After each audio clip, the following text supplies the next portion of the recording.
décédé brutalement en 2021 après une crise cardiaque à 78 ans, l'acteur Yves Régnier a laissé derrière lui sa dernière épouse, Karine, mais également une grande fratrie, composée de leurs fils, Oscar et Jules, 25 et 22 ans, de Samantha, 48 ans, née d'un premier mariage, Christophie, une fille longtemps restée cachée et Lola, 36 ans, dont la mère est Hélène Zidi.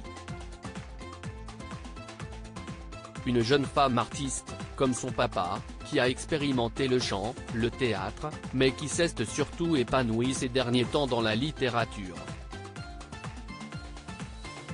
Et à l'occasion de la sortie de son roman Princesse autonome, qui raconte l'histoire de sa famille et notamment celle de sa sœur cachée, c'est qui a donné une longue interview au magazine Paris Match, dans lequel elle décrit sa relation avec son père, longtemps restée difficile. Mon père m'a reconnu, mais il ne m'a pas élevé, précise-t-elle. C'est une tribu de femmes qui a fait mon éducation, sa mère, sa grand-mère maternelle, sa marraine et ses demi-sœurs, note de la rédaction. Elles m'ont aimé, choyé, porté à chaque étape de ma vie. Mon père a passé 30 ans à me dire qu'il ne m'avait pas désiré, alors que ma mère m'affirmait le contraire.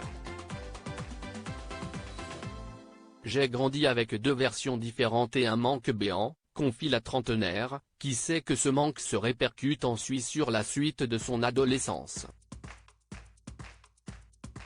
Plutôt que me construire, je passais mon temps à me détruire.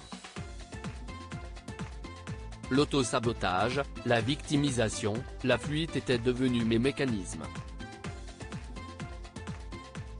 Je me suis mise à boire, trop, pendant plusieurs années, avoue-t-elle, consciente que cette période noire de sa vie est notamment due à des mots trop blessants pour la petite fille qu'elle était.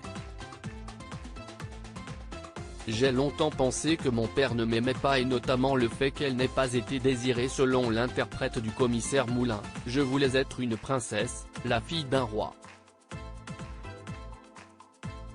Ce sont ces contes-là qui m'ont bercé.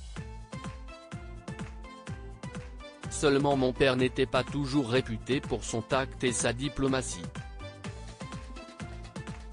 Un enfant fait des raccourcis. J'ai longtemps pensé que mon père ne m'aimait pas. Un mal-être qu'elle finit par abandonner après ses 30 ans, à ce moment-là, la jeune femme comprend qu'elle peut faire de belles choses. J'ai décidé de me regarder en face, de cesser de rejeter la faute sur les autres et ce père absent, d'arrêter de me mentir. Je ne voulais plus survivre, je voulais vivre. J'ai choisi le bonheur. Je voulais me retrouver, me rencontrer, redevenir celle que j'avais été, conclut-elle sur le sujet.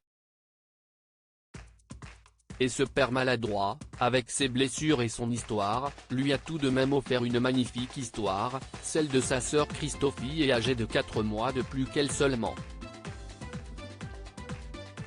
Qu'elle appelle aujourd'hui son héroïne.